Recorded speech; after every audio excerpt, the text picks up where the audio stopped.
O evangelho que a igreja escolheu para este sábado não é um hino de vitória, é um relatório de fracasso. Estamos no último dia da oitava da Páscoa, 8 dias consecutivos em que cada missa foi celebrada como se fosse o próprio domingo da ressurreição.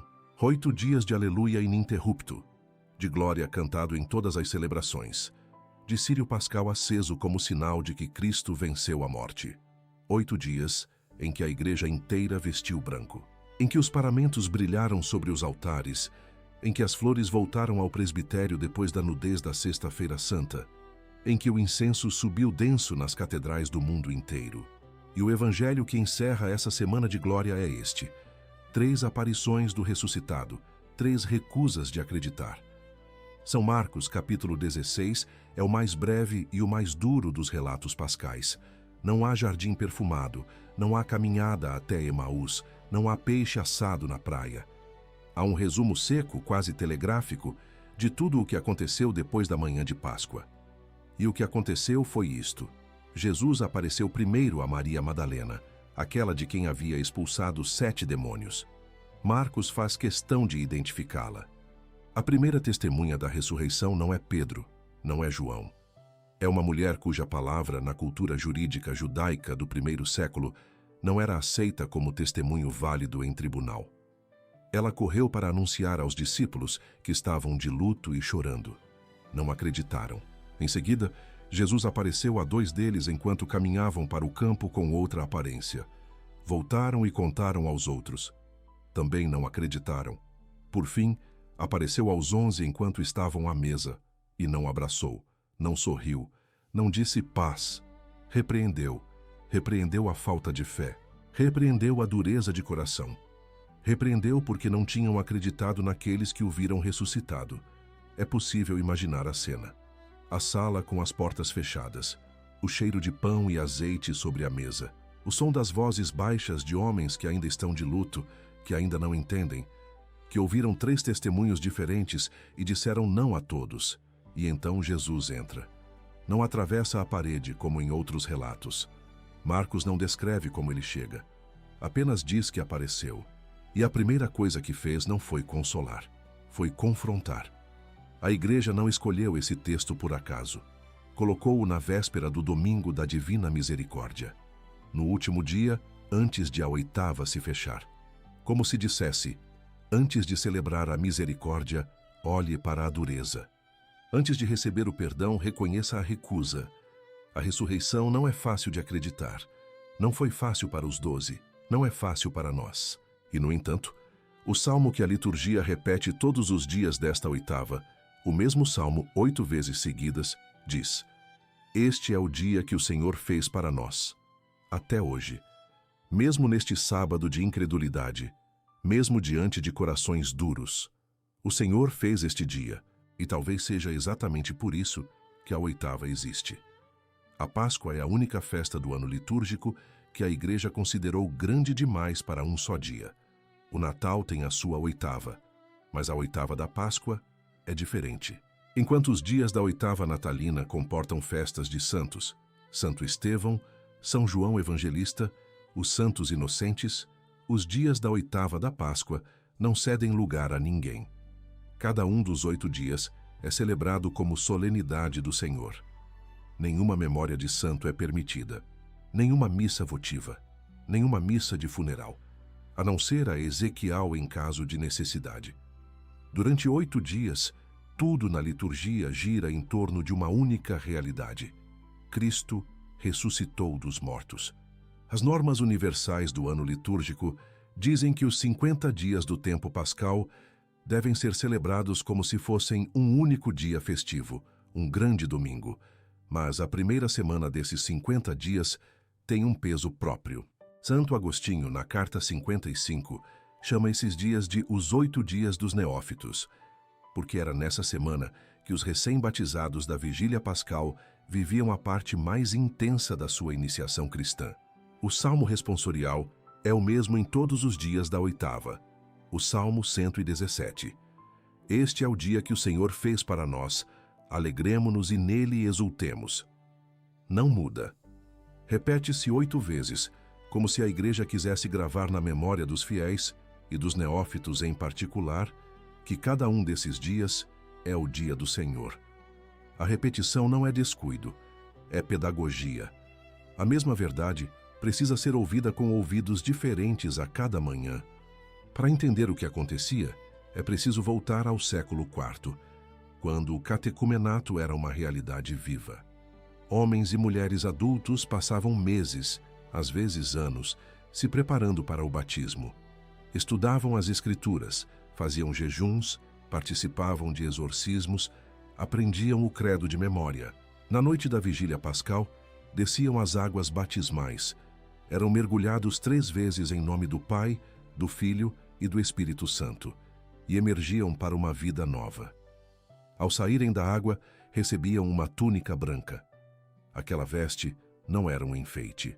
Era um sinal visível de que algo invisível havia acontecido. Tinham morrido com Cristo e ressuscitado com Ele.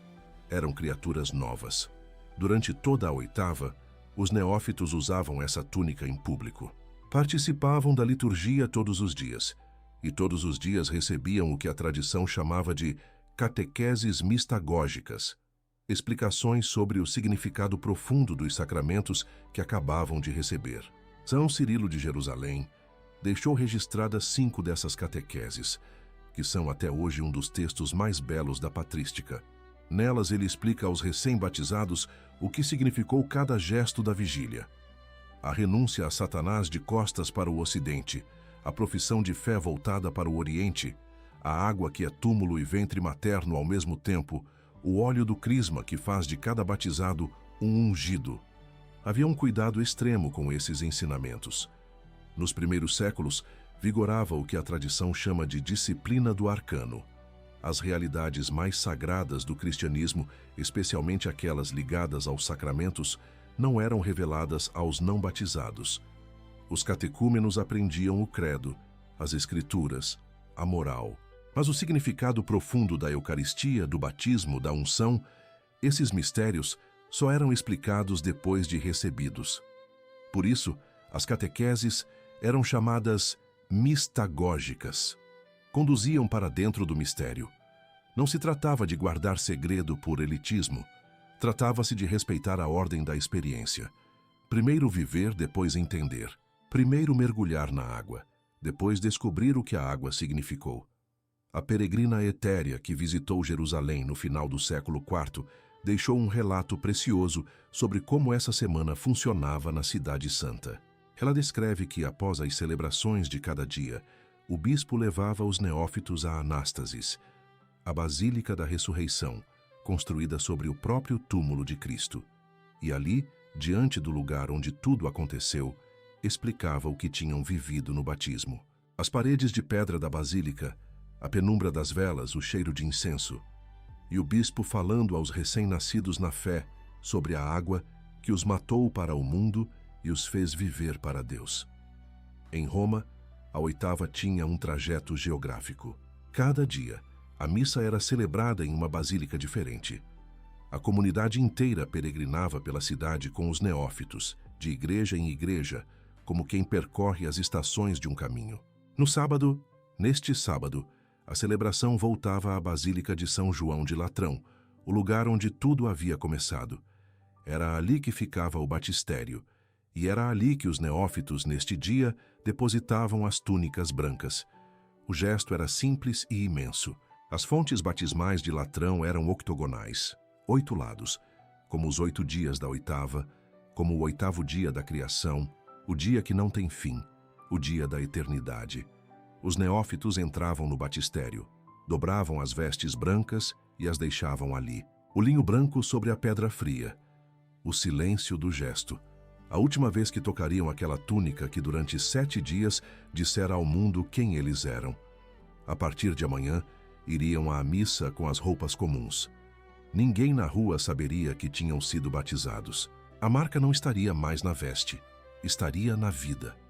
Pela primeira vez podiam apresentar as oferendas de pão e vinho no altar, porque agora, tendo passado pela mistagogia, compreendiam o que a Eucaristia significava. O nome deste sábado na tradição antiga era Inalbis Depositis, o dia em que as vestes brancas são depostas. O domingo seguinte ficou conhecido como Dominica in albis, ou em algumas tradições, Quasimodo geniti, como recém-nascidos, por causa do introito da missa desse dia, tirado da primeira epístola de São Pedro.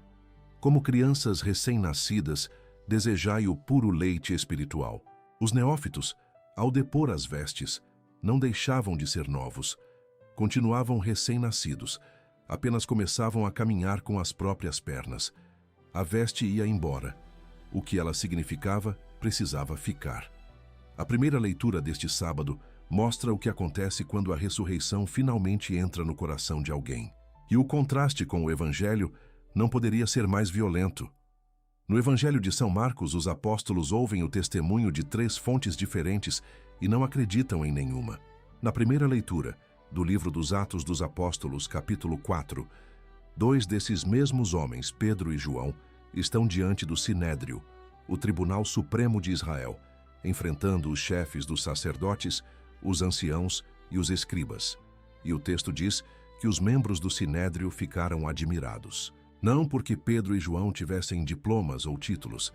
Ficaram admirados porque eram homens simples e sem instrução.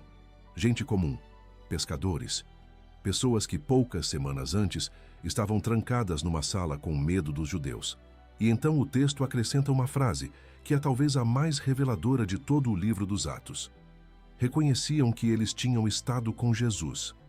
Não diz que reconheciam a teologia deles. Não diz que reconheciam a eloquência. Diz que reconheciam a presença. Alguma coisa no modo como Pedro falava, no modo como olhava, no modo como se mantinha de pé diante dos poderosos, trazia o rastro de alguém. Era como se Jesus tivesse deixado uma marca naqueles 2 homens. Uma marca que os próprios inimigos conseguiam ver. O contexto é este. No dia anterior, Pedro e João tinham subido ao templo para a oração das 3 da tarde. Na Porta Formosa, uma das entradas monumentais do templo, revestida de bronze coríntio, que brilhava ao sol como ouro, havia um homem paralítico de nascença, colocado ali todos os dias para pedir esmola. O homem tinha mais de 40 anos, segundo o livro dos Atos. 40 anos sem dar um passo. 40 anos sendo carregado todos os dias até aquela porta, para estender a mão e esperar. Conhecia cada pedra daquela entrada. Conhecia o som dos passos de quem passava sem olhar. Ele pediu uma moeda. Pedro olhou para ele e disse as palavras que atravessaram os séculos. Não tenho ouro nem prata, mas o que tenho eu te dou. Em nome de Jesus Cristo, o Nazareno, levanta-te e anda. Tomou-o pela mão direita e o levantou. Os pés e os tornozelos se firmaram. O homem saltou, ficou de pé e entrou no templo caminhando, saltando e louvando a Deus. Os que o viram não acreditavam no que viam. O mendigo da Porta Formosa estava dançando no pórtico de Salomão. A notícia se espalhou como fogo. O povo correu para o pórtico de Salomão, a colunata que margeava o lado oriental do templo, onde os mestres ensinavam e os peregrinos se reuniam. Pedro pregou ali, no mesmo lugar onde Jesus havia caminhado e ensinado meses antes. Os sacerdotes mandaram prendê-los. Passaram a noite na prisão. E agora, na manhã seguinte, Pedro está diante do tribunal. O paralítico curado está de pé ao lado dele. Os juízes não podem negar o milagre. O texto é preciso. Viram o homem que tinha sido curado de pé junto a eles e não podiam dizer nada em contrário. É preciso visualizar a cena. O salão do Sinédrio, com suas paredes de pedra calcária de Jerusalém, a luz entrando pelas janelas altas. De um lado, os 71 membros do tribunal, homens de barba branca, vestidos de linho, que conheciam a lei de cor. Do outro, 2 pescadores da Galileia com as mãos calejadas pelo trabalho nas redes. E entre eles, o homem que todos conheciam, o mendigo da Porta Formosa, que durante anos foi carregado todos os dias até o templo porque não podia andar. Agora estava de pé, e todo mundo podia ver. O silêncio dos juízes é eloquente. Marcos conta no Evangelho de hoje que os apóstolos não acreditaram em Madalena. Não acreditaram nos 2 discípulos. Precisaram do próprio Jesus diante deles para começar a entender. E agora, no livro dos Atos, o mesmo padrão se repete com sinal invertido. Os sacerdotes veem o milagre com os próprios olhos. O paralítico está ali em pé, diante deles, e a reação deles não é crer, é tentar calar. A incredulidade não é defeito exclusivo dos apóstolos, é a condição humana diante do impossível. Os juízes entraram em deliberação. O Catecismo da Igreja Católica, no parágrafo 643, ensina que todas as aparições do ressuscitado tinham como fim levar os discípulos a uma fé que nasce da experiência do encontro, não de uma argumentação, de um encontro. E é exatamente isso que o Sinédrio percebe sem querer. Pedro não convence pelo discurso, convence pela transformação. O homem que negou Cristo 3 vezes numa noite agora enfrenta o tribunal que condenou Cristo à morte. E a razão não é a coragem de Pedro. A razão é que Pedro encontrou o ressuscitado.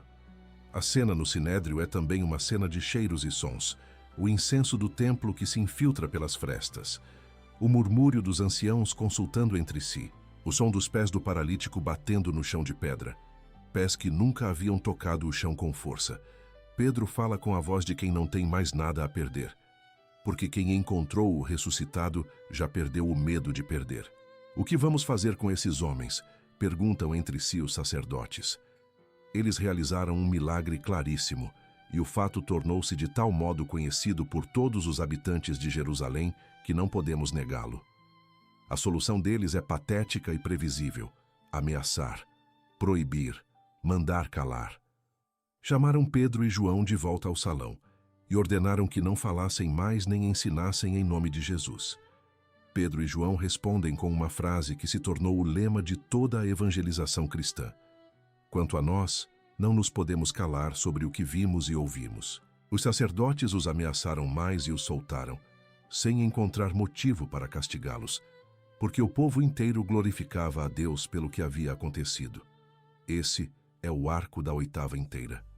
Começa com o silêncio do túmulo vazio. Passa pela dúvida dos discípulos de Emaús, que caminham tristes sem reconhecer quem está ao lado, e só o reconhecem no partir do pão, no gesto eucarístico. Passa pela exigência de Tomé, que precisa enfiar o dedo na chaga para acreditar, e que, ao tocar, pronuncia a maior profissão de fé de todo o Novo Testamento: meu Senhor e meu Deus. Passa pelo peixe assado na praia da Galileia, onde Jesus prepara o café da manhã para pescadores que trabalharam a noite inteira sem pescar nada. Passa pela pergunta repetida 3 vezes: Simão, filho de João, tu me amas? E pela resposta 3 vezes dada, como 3 vezes havia sido a negação. Uma negação para cada pergunta, um perdão para cada ferida. E termina aqui, neste sábado, com Pedro diante dos juízes. O mesmo Pedro, irreconhecível. Não porque mudou de opinião, porque mudou de vida, porque esteve com Jesus. A mulher que o reconheceu no pátio do sumo sacerdote, na noite da paixão, disse: tu também estavas com Jesus. Pedro negou. Agora são os próprios sacerdotes que reconhecem: tinham estado com Jesus. E Pedro não nega mais. O medo virou coragem. A negação virou proclamação. As mesmas mãos que se aqueciam na fogueira do pátio, enquanto Jesus era julgado agora, se estendem para curar em nome dele. A oitava não celebra uma ideia, celebra uma pessoa. E a diferença entre informação e encontro é a diferença entre o medo do cenáculo e a coragem do sinédrio. A oitava da Páscoa é tão poderosa que silencia tudo ao redor. Nenhuma memória de santo é celebrada durante esses 8 dias. Se uma solenidade cair neste período, é transferida para a segunda-feira seguinte. A ressurreição ocupa todo o espaço litúrgico, e é exatamente por isso que, neste 11 de abril, uma santa cujo corpo carregava as chagas de Cristo não tem sua memória celebrada pela Igreja. Santa Gemma Galgani nasceu em Camigliano, perto de Lucca, na Toscana, em 12 de março de 1878. Seu nome, em italiano, significa joia. Foi a primeira menina entre os 8 filhos do casal Galgani. A mãe Aurélia ensinou-lhe desde cedo o amor a Cristo crucificado e à Virgem Maria. A pequena Gemma puxava a saia da mãe e dizia: mamãe, conte-me um pouco mais sobre Jesus. Aos 5 anos, já lia o ofício da Virgem com uma devoção que espantava as mestras. Mas Aurélia morreu de tuberculose quando Gema tinha 7 anos. No dia da crisma, pouco antes da morte da mãe, Gema ouviu no fundo da alma uma voz: "Queres dar-me a tua mãe?" A menina respondeu: "Sim, mas só se eu for junto." A voz disse: "Não, dá-me a tua mãe de boa vontade. Eu a levarei para o céu." E Gema disse sim. Foi o primeiro de muitos sims que marcaria sua vida inteira. O pai morreu pouco depois, deixando a família na miséria. Órfã, doente e empobrecida, Gema foi acolhida por uma família de Luca, os Giannini, que a trataram como filha. Na véspera da festa do Sagrado Coração de Jesus, em 8 de junho de 1899, aconteceu o que mudaria a vida de Gema para sempre. Em oração, ela viu Jesus. As chagas dele estavam abertas, mas não escorria sangue. Saíam chamas. Gema descreveu o momento com a simplicidade que lhe era própria. Em um piscar de olhos, essas chamas tocaram minhas mãos, meus pés e meu coração. Quando a visão terminou, suas mãos, seus pés e seu peito sangravam. Gema havia recebido os estigmas, as chagas de Cristo impressas no próprio corpo. O fenômeno seguia um ritmo preciso. Nas noites de quinta-feira, as feridas se abriam e sangravam abundantemente. Permaneciam assim durante toda a sexta-feira, até às 3 horas da tarde, a hora em que, segundo a tradição, Cristo morreu na cruz. No sábado, as chagas se fechavam. No domingo, só restavam marcas esbranquiçadas, quase invisíveis. Gema vivia semana após semana, o ritmo da paixão e da ressurreição inscrito na própria carne. Quinta e sexta, sofrimento. Sábado, silêncio. Domingo, a marca branca que lembrava, sem dor, o que havia acontecido. Poucos conheciam os estigmas. Gema os escondia sob luvas pretas e mangas compridas. Quando tinha 18 anos, uma necrose no pé a obrigou a passar por uma cirurgia. Recusou a anestesia. Suportou a operação inteira com os olhos fixos no crucifixo, soltando apenas pequenos gemidos involuntários. E depois pediu perdão por, nas suas palavras, tamanha debilidade. O padre Germano Ruopolo, postulador geral dos passionistas e estudioso de mística, foi seu diretor espiritual e a defendeu diante daqueles que duvidavam. Porque havia muitos que duvidavam. Zombavam dela, chamavam-na de louca, questionavam a autenticidade das chagas. Gema respondeu a tudo isso com uma frase que ficou registrada em seus escritos: "Só tenho medo de magoar Jesus." A tuberculose veio em 1902. Gema ficou prostrada na cama, sem conseguir comer, consumida pela doença e pelo sofrimento que oferecia a Deus pelos pecadores. Suas últimas semanas foram um calvário silencioso, vivido no quarto da casa dos Giannini em Lucca. O crucifixo na parede, as mãos que tantas vezes sangraram agora abertas sobre o lençol. E então, no dia 11 de abril de 1903, um sábado santo, enquanto os sinos de Lucca começavam a anunciar a ressurreição, Gema abriu os braços como o crucificado e disse: "Jesus, em tuas mãos encomendo minha pobre alma." Voltou-se para a imagem de Maria e acrescentou: "Minha mãe, recomende a Jesus minha pobre alma." E morreu. Tinha 25 anos.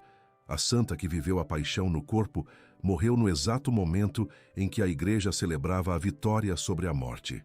As chagas que se abriam nas quintas e se fechavam nos sábados se fecharam pela última vez.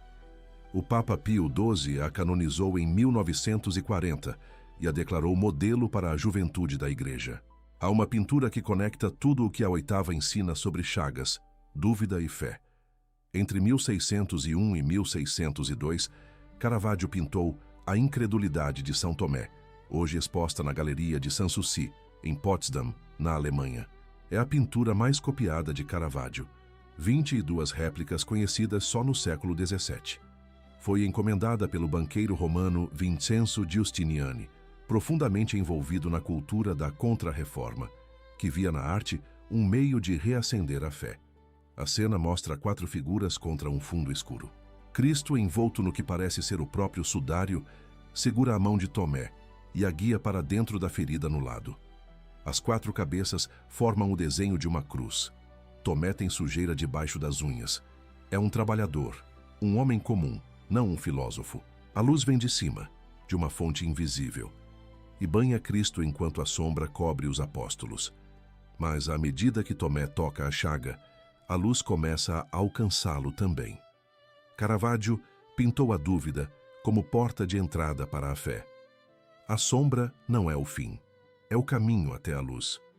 E durante toda esta oitava, nas missas ao redor do mundo, ressoou a sequência pascal mais antiga da tradição latina, a Victimae Paschali Laudis, composta no século XI e atribuída ao presbítero Wipo de Borgonha, capelão do imperador Conrado II do Sacro Império Romano. Uma das apenas 4 sequências preservadas no missal romano, após o Concílio de Trento, ao lado do Veni Sancte Spiritus de Pentecostes, do Lauda Sion de Corpus Christi e do Stabat Mater de Nossa Senhora das Dores. No domingo de Páscoa, a sequência é obrigatória. Durante a oitava é facultativa. Mas onde quer que seja cantada, o mesmo diálogo ressoa. Dize-nos, Maria, o que viste no caminho. E Maria Madalena responde: Vi o sepulcro de Cristo vivo e a glória do ressuscitado. Vi as testemunhas dos anjos, vi o sudário e a mortalha. Ressuscitou Cristo, minha esperança. É o mesmo testemunho que os apóstolos rejeitaram no Evangelho de hoje, mas na sequência ele é acolhido. A liturgia faz o que os discípulos não fizeram, ouve Madalena e acredita. E encerra com a profissão de fé de toda a Assembleia. Sabemos que Cristo ressuscitou dos mortos. Ó Rei vitorioso, tende piedade de nós. Madalena viu, Gema sentiu, Tomé tocou, Pedro proclamou. Caminhos diferentes para o mesmo encontro. Amanhã, a oitava se fecha. Os neófitos da igreja primitiva tiravam as vestes brancas neste sábado. A partir de amanhã, vestiriam as roupas de sempre, voltariam às suas casas, aos seus ofícios, às suas vidas comuns. Mas algo neles havia mudado para sempre. Tinham sido mergulhados na morte de Cristo e emergido para a vida dele. A veste ia embora. A identidade ficava. E amanhã não é um domingo qualquer. É o domingo da Divina Misericórdia. No ano 2000, São João Paulo II canonizou uma religiosa polonesa chamada Faustina Kowalska, uma freira simples, sem instrução especial, que durante anos registrou em um diário as palavras que dizia ouvir de Jesus. E naquele mesmo dia, 30 de abril do ano 2000, o Papa declarou que o segundo domingo da Páscoa levaria em toda a Igreja o nome de Domingo da Divina Misericórdia. Não foi uma decisão improvisada. Foi a resposta a um pedido que vinha das páginas daquele diário. Jesus havia dito a Faustina: Desejo que a festa da misericórdia seja refúgio e abrigo para todas as almas, especialmente para os pecadores. 5 anos depois, em 2 de abril de 2005, São João Paulo II morreu. Na véspera do Domingo da Divina Misericórdia. O Papa que instituiu a festa partiu para a eternidade no limiar dela, como se a providência quisesse selar com a vida de um santo aquilo que ele havia proclamado com a autoridade de um Papa. Há um detalhe que poucos conhecem. A novena da Divina Misericórdia começa na Sexta-feira Santa, o dia da morte de Cristo, e termina no sábado seguinte, ou seja, hoje, neste exato dia. 9 dias de oração que percorrem toda a oitava e desembocam na festa de amanhã. Jesus disse a Faustina que durante esses 9 dias os fiéis deveriam conduzir almas à fonte da misericórdia, para que recebessem força e alívio. A oitava da Páscoa e a novena da misericórdia caminham juntas, lado a lado, como 2 correntes do mesmo rio.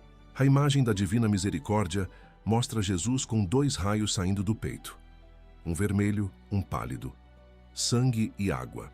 Os mesmos que jorraram do lado de Cristo quando o soldado o perfurou com a lança no Calvário. Como narra o Evangelho de São João, capítulo 19, versículo 34. São os mesmos elementos do batismo e da Eucaristia. Água que lava, sangue que alimenta. A misericórdia não é um sentimento vago. É a vida sacramental da Igreja.